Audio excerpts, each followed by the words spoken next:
Hello, good evening friends and students. तो आज आपको इस सीरीज में अब हम कुछ ऑर्गेनिक के चैप्टर्स पे ध्यान देंगे। हम लोगों ने कर रखा है, तो आज आपके सामने दिख ही रहा होगा। इसको हम लोग कहते हैं जनरल ऑर्गेनिक केमिस्ट्री, जीओसी भी इसको कहा जाता है।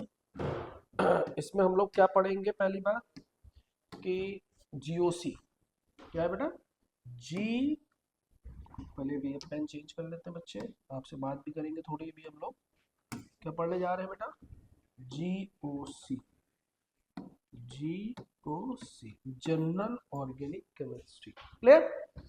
उसके कुछ प्रिंसिपल पढ़ेंगे, इसमें इंटरमीडिएट्स आएगा, ऑर्गेनिक कंपाउंड होते क्या है, कैसे ओरिजिन हुई है, कौन है, क्या है, वो सब इस चैप्टर में आएगा। तो इसको स्टार बना के लिखिएगा, बहुत ही ज्यादा इम्पोर्टेंट। इसको हम लोग इम्पोर्टेंट नहीं, महा इम्पोर्टेंट कह देंगे। क्या है बेटे? ये महा इम्पोर्टेंट चैप्टर है। किसके द्वारा है भैया? सौरभ सर। नाम बस याद रखिएगा, केवल एक ही चीज के लिए मैं यहाँ पढ़ा रहा हूँ, नाम के लिए, और कोई बात नहीं। आगे बढ़ता हूँ।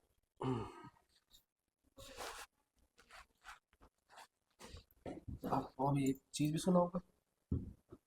देखिए, इतना बहुत बड़ा लिख दिया मैंने, बहुत ही ज्यादा बड़ा।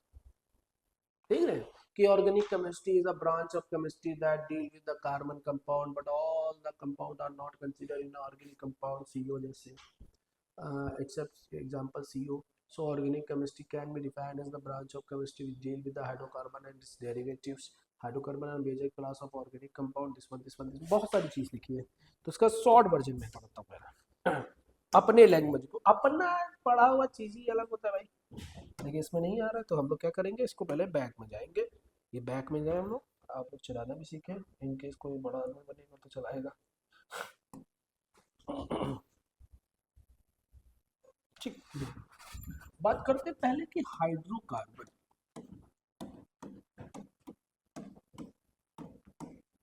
क्या लिखा है बेटा? हाइड्रोकार्बन। क्या है हाइड्रो और कार्बन? एक ऐसे कंपाउंड कंपाउंड who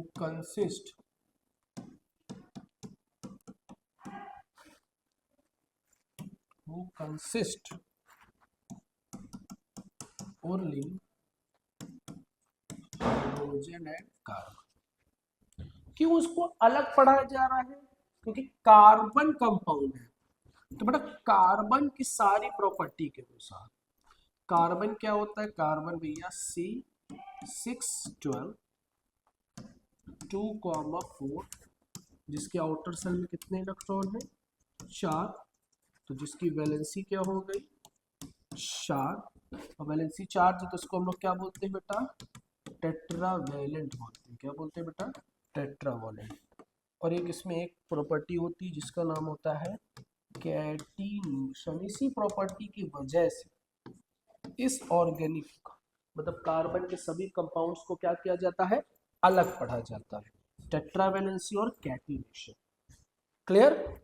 तो हाइड्रोकार्बन क्या है? कार्बन है। अब इसमें एक साइंटिस्ट थे, बर्जीलियस नाम थे। क्या नाम थे साइंटिस्ट? बर्जीलियस।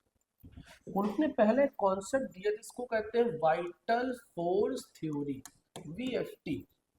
क्या नाम दिया बेटा? Vital force theory. ये बेटा पीपीटी में लिखा हुआ है, मैं थोड़ा सा एक्सप्लेन कर देता हूँ तो पढ़ने में आपको इजी रहेगा। वाइटल फोर्स थ्योरी क्या बताया? कि इन्होंने कहा कि जो लिविंग होंगे और जो नॉन लिविंग होंगे,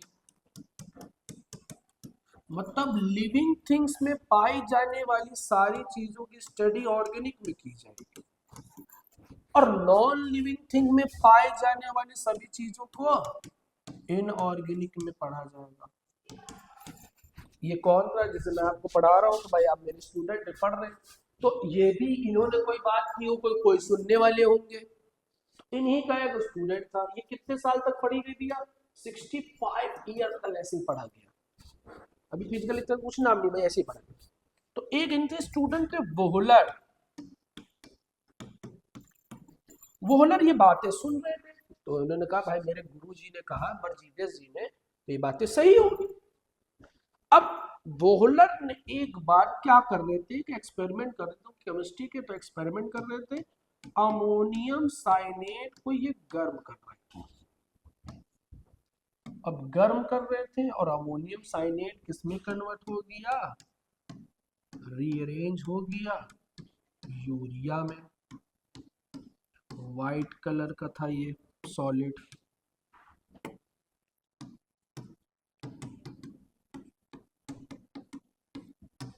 ये क्या है, ammonium cyanide.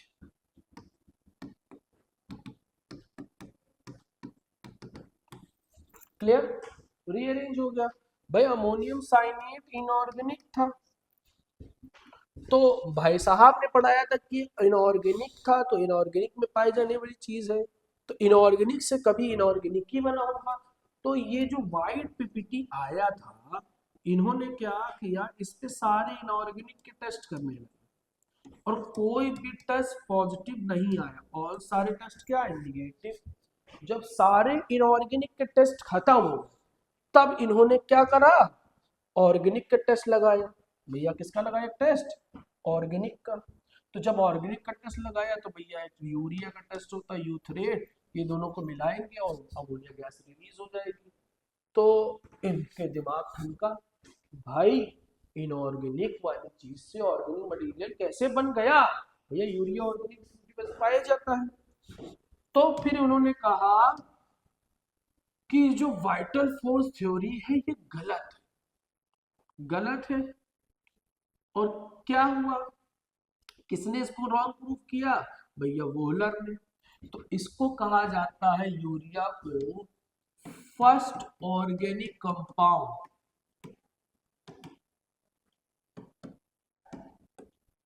Which is prepared in lab.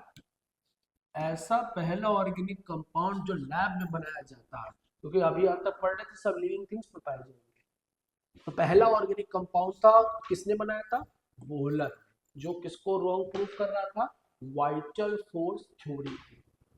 M I right. अब हम लोग चलते हैं, अब इतना थोड़ा सा दिमाग आपका खुला होगा तो आप लोग ये पढ़ेंगे। देखिए दिस वन लव,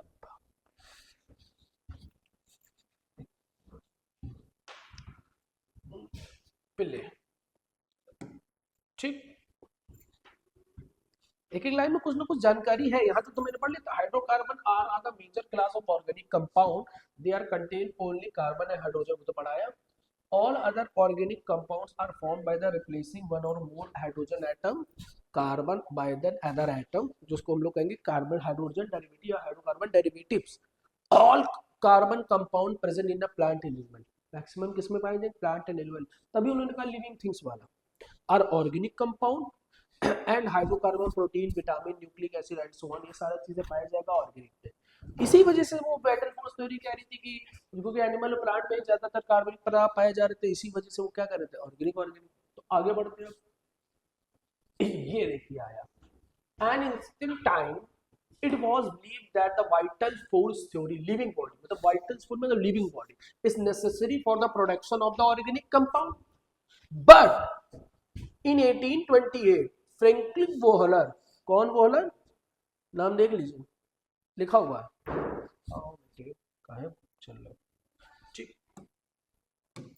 देखिए क्या लिखा है, फेड्रिक, क्या नाम लिखा है बेटा, Frederick Blower prepared urea in a laboratory by heating ammonium cyanide, जो कि ये रिएक्शन थी, रीअरेंज हो गया था हीट करने पे।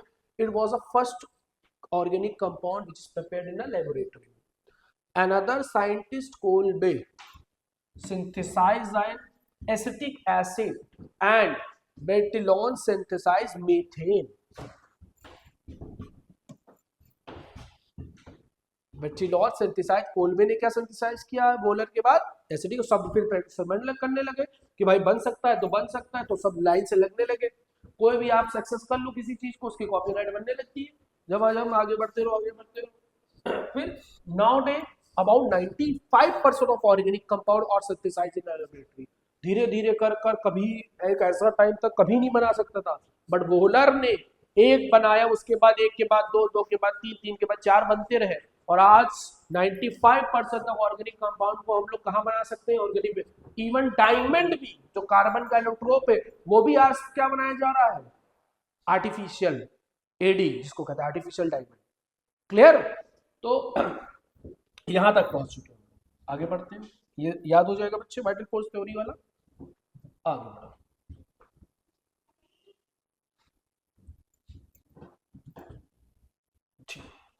फिर लिखा है chemistry behind the existence of large number of carbon compound carbon. क्यों लार्ज नंबर बना? तो देखो मैंने तो पहला ही पॉइंट बताया था, ये देखिए पहला लिखा हुआ है, टेट्रावैलेंसी ऑफ कार्बन। क्यों होता है वो भी आपको पता, आउटर सेल में 4 इलेक्ट्रॉन होते हैं, 4 के साथ शेयर भी कर सकता है, 4 डोनेट भी कर सकता है। ऑक्टेट कंप्लीट के लिए 4 चाहिए, इसीलिए ऑक्टावेलेंट। फिर क्या लिखा second, ability to form single bond and multiple bond. Single bond भी बना सकता है, मल्टीपल भी, मल्टीपल मतलब डबल और ट्रिपल भी बना सकता है, ये भी एबिलिटी थी। लास्ट ये देखिए कैटिनेशन। कार्बन सोआ catenation is a self linking property, आपस में ही जुड़ जाते हैं और हजारों लाखों मॉलिक्यूल जड़ सकते हैं, कोई दिक्कत नहीं। जितने भी कार्बन के मॉलिक्यूल आपस में जोड़ते जाओगे, कभी भी डिसस्टेबिलिटी नहीं आएगा, ये थी अनस्टेबल। तो ये प्रॉपर्टी, और बहुत से आइसोमेरिक फॉर्म में एग्जिस्ट करते हैं, इसीलिए वास्ट वैरायटीज है।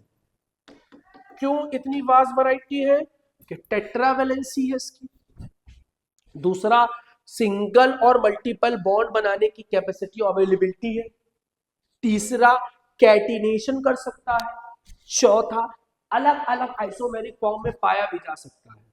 अब मल्टीपल बॉन्ड हो तो भी प्रोसेस ऑफ हाइब्रिडाइजेशन भी हो सकता है, अलग अलग sp3 sp2 और sp, इनके तीन के अलावा कभी नहीं होगा। आपको कहेगा सर dsp2 भी हो सकता है, अब आप जानिएगा dsp2 क्यों होगा, हम तो कहेंगे केवल sp sp2 एंड sp3। तो इन 4 रीजंस की वजह से बहुत से कंपाउंड ऑर्गेनिक में बनाए गए, लार्ज नंबर ऑफ कंपाउंड। अब लार्ज नंबर ऑफ कंपाउंड्स बनाए गए कि मतलब बनते हैं, इस वजह से ऑर्गेनिक को अलग पढ़ा जाता है, क्योंकि अगर मिक्स के पढ़ा जाता तो बहुत ही ज्यादा वास्ट हो जाता, ठीक, याद करना टफ होता। ठीक, आगे बढ़ते हो। फिर ये देखिए लिखा है structural representation of organic compound, कि किस तरह से जो भी कंपाउंड है ऑर्गेनिक का, वो किस तरह से रिप्रेजेंट होता है। ठीक, रिप्रेजेंट होता है। तो सबसे पहले देखिए लिखा है complete structure formula. Complete structure formula देखिए यहाँ लिखा है, इसमें देखिए सारे सिंगल बॉन्ड है, तो सिंगल बॉन्ड होगा, अगर डबल बॉन्ड होगा तो भी दो। और कार्बन 4 तरीकों से अपने बॉन्ड को रिप्रेजेंट करता है। पहला, या तो चारों सिंगल बॉन्ड बनाएगा, दूसरा या तो एक डबल और 2 सिंगल बनाएगा, तीसरा या तो दोनों डबल बनाएगा, और चौथा या तो एक ट्रिपल और एक सिंगल।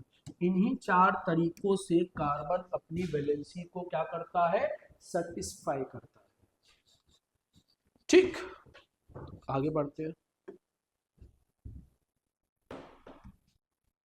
ठीक, फिर क्या लिखा है कंडेंस फॉर्मूला, चिपका के लिखने वाला, वो जो था वो ओपन फॉर्मूला था, तो बिल्कुल ओपन करके लिख दिया गया। कंडेंस मतलब जैसे मैंने ये कहा कंडेंस फॉर्मूला, लाइन फॉर्मूला, ये सब बता देते हैं, स्ट्रक्चरल फॉर्मूला में समझिए। देखो जैसे मैंने कहा ये CH3 CH2,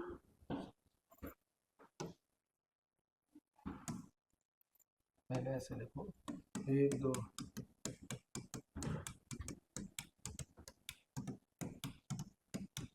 ठीक, 1 2 3 4 5 6 7 8 9 10 11 12 13 14 15 16, 1 2 3 4 5 6 7, 7 है, मतलब कौन हो गया ये, हेप्टेन। अभी IUPAC भी पढ़ाएंगे आपको। तो ये हो गया स्ट्रक्चरल फॉर्म ओपन में। दूसरा इसका फॉर्म कंडेंस, मतलब सबको साथ में लिख दिया, मतलब ओपन नहीं किया, सबको साथ में लिख दिया, 4 5 6 7। या तो इसको ऐसे भी लिख सकते हैं CH3 CH2 का होल 5 CH3, इन सारे पांचों CH2 को एक साथ लिख दिए। फिर तीसरा बॉन्ड लाइन डायग्राम, हेप्टेन है ना, तो क्या होगा 1 2 3 4 5 6 7। तो ये रिप्रेजेंटेशन ऑफ ऑर्गेनिक कंपाउंड हो गए, structural representation, condense formula representation, bond line diagram. अब कोई कहेगा डबल बॉन्ड आ जाएगा, तो मैंने कहा डबल बॉन्ड जहां भी आएगा, जैसे मैंने कहा ये CH3 CH single bond CH single bond CH single bond CH3, मैंने कहा यहाँ डबल बॉन्ड आया, तो यहाँ पे 2 लगा दे। कहाँ पे डबल डबल देखो कितने फॉर्म 5, 1 2 3 4 5, उधर से कितने पे 1 2, दूसरे और तीसरे के बॉन्ड में दो। ये बॉन्ड लाइन डायग्राम हो गया। पेंटीन 2, नीचे भी लिखा पेंटीन 2, तो ये होगा रिप्रेजेंटेशन।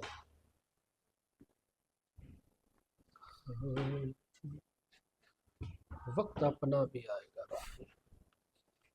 वक्त अपना भी आएगा, जिंदगी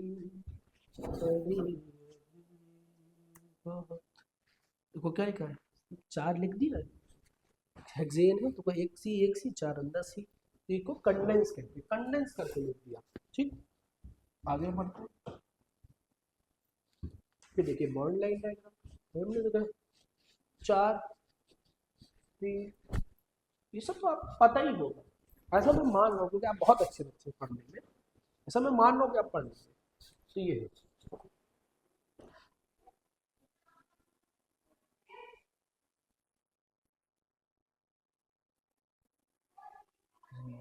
अभी पढ़िए बहुत अभी। आगे बढ़ते हैं, देखिए क्या लिखा हुआ है 3 डायमेंशनल, ये थोड़ा सा ऊपर लिखा जाएगा। ठीक, तो 3 डायमेंशनल, देखो 3 डायमेंशनल है क्योंकि टेट्रावैलेंट होता है, तो ये इससे तो करेंगे क्या लिखा है, bond in and the paper, paper पे एक्स वाई एक्सिस में है, तो ये सॉलिड लाइन से है वो क्या है, solid wedge bond towards the observer, जहां से ऑब्जर्वर देख रहा है, यहाँ से तुम लोग देख रहे हो तो ये वाला बॉन्ड जो ब्लैक वाला है वो यहाँ है। Dash wedge bond away from the organism, मतलब वो उसके पीछे, क्या है बेटा, पीछे, जैसे यहाँ पे था तो इसके सामने ब्लैक वाला आएगा और इसके पीछे क्या आएगा, डॉटेड वाला। तो ये 3 डायमेंशनल क्या है, representation of organic compound. Clear, क्या लिखा 3 dimensional representation, here the structural formula organic compound can be represented using solid and dash wedges, the solid wedges used to indicate the project out of the plane of the paper, paper के बाहर towards the observer observer की तरफ, and the dash wedges indicate the bond projecting out of the plane of the paper and away from the observer, observer के दूसरी तरफ, and the bordered edge of the wedge are the towards the observer, the bond line in the plane of the paper are depicted by the using a normal line, ये याद रखिएगा बस।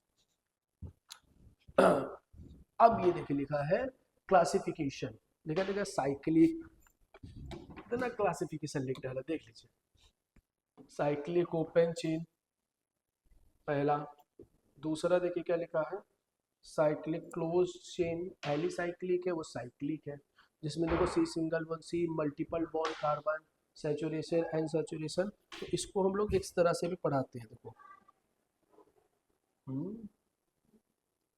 देखिए लिख के पढ़ाना हमको बहुत अच्छा लगता है, पीपीटी ऐसा कुछ था नहीं है। देखिए हाइड्रोकार्बन,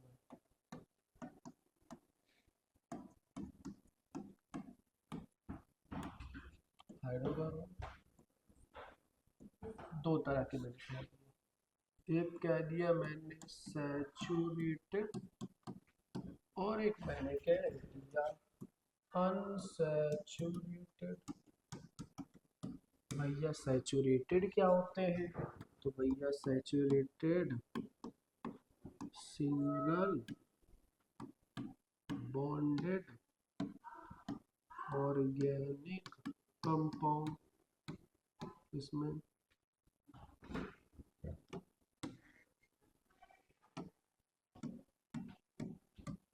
और दूसरे कौन है मल्टीपल बॉन्डेड, जिसमें कौन आता है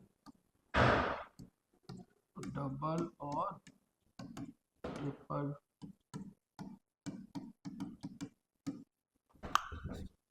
डबल बॉन्डेड और ट्रिपल बॉन्डेड सिंगल बॉन्डेड ऑलिगोन कंपाउंड्स को पूरी तरह से हम लोग किस सीरीज में पढ़ते हैं? एल्केन सीरीज में। डबल बॉन्डेड वालों को किस में पढ़ते हैं बेटा? एल्कीन में। और ट्रिपल वालों को किस में पढ़ते हैं बेटा? एल्काइन। ठीक, तो सैचुरेटेड और अनसैचुरेशन वाला होगा। ठीक, आगे बढ़ते हैं। एल्केन का जनरल फॉर्मूला क्या होता है बताइए? एल्केन का जनरल फॉर्मूला होता है CnH2n+2। एल्कीन का जनरल फॉर्मूला क्या होता है सर? मैंने कहा CnH2n H2n। सर एल्काइन का भैया CnH2n-। ये एल्केन का जनरल फॉर्मूला उसका। सर यहाँ एन कहाँ से स्टार्ट होता है भैया? 1 कार्बन से स्टार्ट हो जाता है। सर इन दोनों में कहाँ से स्टार्ट होता है? हमने कहा मिनिमम 2 कार्बन तो चाहिए बॉन्ड को रिप्रेजेंट। तो सर इसका फर्स्ट मेंबर क्या होगा सीरीज का? तो मैंने कहा इनकी वैल्यू 1 रखोगे तो CH4 बनेगा, जिसको हम लोग IUPAC में मीथेन बोलते हैं। सर इसका फर्स्ट मेंबर क्या होगा? मैंने कहा इसमें 2 रखो तो C2H4 बनेगा। सर इसमें का C2H2 बनेगा। सर इसको क्या बोलते हैं? सर इसको एथीन बोलते हैं। तो सर इसको क्या बोलते हैं? इसको एथाइन बोलते हैं। तो ये पूरा आप देख लीजिए जरा 2 मिनट। स्क्रीनशॉट जिनको लेने हो वो स्क्रीनशॉट ले सकते हैं।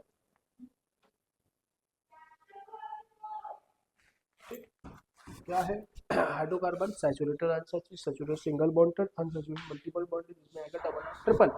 सिंगल बॉन्डेड कंपाउंड्स को एल्कीन कहते हैं, मल्टीपल बॉन्ड में डबल बॉन्ड को क्या बोलते हैं? एल्कीन, और ट्रिपल बॉन्ड को क्या बोलते हैं? एल्काइन। एल्कीन का फॉर्मूला क्या होता है? CnH2n+2। उसका क्या होता है? CnH2n। उसका क्या होता है? CnH2n-2। इसमें n की वैल्यू स्टार्ट होती है 1 से, इसमें n की वैल्यू स्टार्ट होती है 2 से। उसमें पहला नंबर होता है मीथेन, इसमें होता है एथीन, इसमें होता है इथाइन।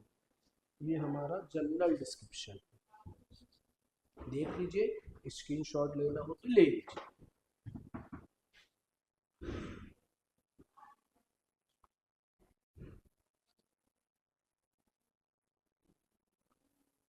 हो गया?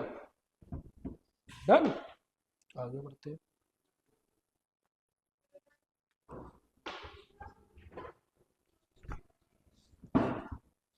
याद कर लीजिएगा। फिर होमोसाइक्लिक और हेट्रोसाइक्लिक ये सब पढ़िएगा। होमोसाइक्लिक मतलब केवल उसमें हो, हेट्रो का मतलब ना हो। ये देखिए पूरा ग्राफ बना। ओपन चेन और क्लोज चेन में एलिफैटिक में कौन होगा? Saturated unsaturated. इसमें मैंने तुमको आगे क्लासिफाई कर दिया। अब इसमें देखिए साइक्लिक में होमोसाइक्लिक हेट्रो। होमो का मतलब जिसमें केवल कार्बन और हाइड्रोजन ही हो, जो कि डबल या ट्रिपल बॉन्ड कॉन्जुगेशन में नहीं होगा, वो क्या कहलाएगा? एलिसाइकिल। जो कॉन्जुगेशन में होगा लाइक बेंजीन, वो क्या होगा? एरोमेटिक। फिर हेट्रो में 2 तरह के, एरोमेटिक एलिसाइक्लिक। एरोमेटिक में 2, बेंजीनोइड फॉर्म और नॉन बेंजीनोइड, मतलब जिनके अंदर बेंजीन लगा होगा और उसमें कुछ अलग एलिमेंट भी जुड़े होंगे, वो क्या होगा? Benzenoid form. और जिसमें बेंजीन रिंग नहीं होगा, रिंग होगी, जिनमें मल्टीपल बॉन्ड कॉन्जुगेशन में भी होंगे, वो क्या कहलाएगा? Non benzenoid form. This is a exact classification of hydrocarbon. मैंने इधर वाले तो दोनों आपको एक्सप्लेन कर दिए।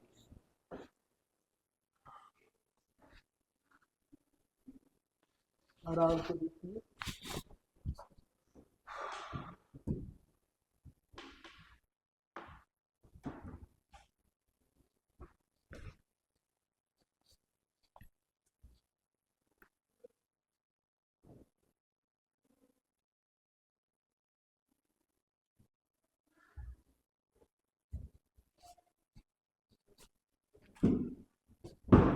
बिल्कुल आराम से पढ़ने से देखिएगा, कोई दिक्कत नहीं है।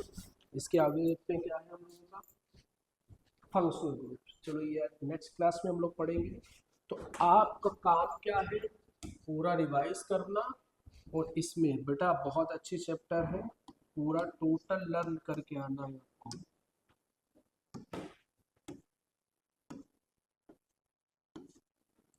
ऑल लर्न करना आपको, ठीक है। तो आज डेट हो गई है 24/12/25, कल 25 तारीख है। तो बेटा और आप लोग को क्रिसमस मनाना होगा ना, मनाइए। क्रिसमस वैसे कुछ मनाने का दिन है नहीं, आप लोगों के ऊपर है। आप लोग बहुत बड़े हो गए, समझदार हो गए, आप अच्छा बुरा मैं कुछ नहीं कहूँगा, मनाइए ना मनाइए आपके ऊपर है। 25 तारीख को मनाना है तो मनाइए, नहीं मनाना तो ना मनाइए, क्योंकि हम लोग का कल्चर की बात अलग होती है। हम लोग में जो भी होली दिवाली तीज त्यौहार आते हैं वो मज़ेदार है। अब ये बाहर का कल्चर है, वेस्टर्न कल्चर, इसको फॉलो करेंगे तो बात संस्कृति पे आएगी, और सनातनी धर्म में ये नहीं होता है। तो आप अच्छे हैं, आप पढ़िए, कोई दिक्कत नहीं है। मेरे को कोई विवाद विवाद वाली कोई चीज़ नहीं पढ़ना, मैंने पॉइंटर था तो मैंने बता दिया। ओके, गुड बाय आप सभी को और जय हिंद।